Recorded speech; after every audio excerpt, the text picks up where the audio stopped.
भी है, आशंकाएं बड़ी ज़ोर शोर से उठाई जा रही है। बीच में जो है हमारे लीडर ऑफ अपोजिशन जो है राहुल गांधी जी, वो भी वहाँ पर गए और उन्होंने भी जो है सरकार का विरोध किया। विरोध जो किया जा रहा है वो 2-3 बिंदुओं को लेकर किया जा रहा है। एक तो ये कि पेड़ काटे जाएंगे, एनवायरमेंटल कंसर्न है। ये सही बात है कि यहाँ पर बहुत घने वन हैं और लगभग जो है 90% of the land it is covered by the forest, more than 90 even.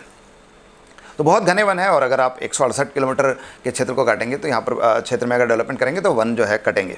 ऐसा कहा जा रहा है कि लगभग 10 लाख वृक्ष जो है उनकी कटाई होगी।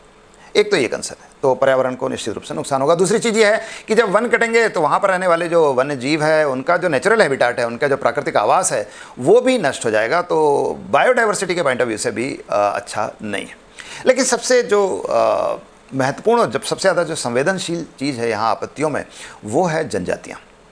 निकोबार में 2 बड़ी जनजातियाँ रहती हैं। वैसे तो अंडमान निकोबार में बहुत सारी जौरवा है, ओंगे है, अंडमानी है, बहुत सारी जनजातियाँ, लेकिन जो ग्रेट निकोबार रीजन है यहाँ पर 2 बड़ी जनजातियाँ हैं। एक तो है शोम्पे और दूसरी है निकोबारीज। शोम्पे बहुत संवेदनशील है from their demographic point of view, क्योंकि उनकी संख्या बहुत कम है, लगभग 400-450 शोम्पे ही बचे हैं अब वहाँ पर, और उनकी अपनी एक विशिष्ट कल्चर है। तो ये भी आपत्ति उठाई जा रही है कि जब ये डेवलपमेंट होगा तो उनको उनके क्षेत्र से हटाया जाएगा, उनको डिस्प्लेस किया जाएगा, विस्थापन किया जाएगा। तो एक तो उनकी संस्कृति प्रभावित होगी, दूसरे उनकी संख्या इतनी कम है कि वो नई जगह पर जाकर और कम हो जाएंगे। तो ये इस चीज़ को लेकर आपत्तियाँ जो है उठाई जा रही है। तो आपत्तियाँ बिल्कुल सही है।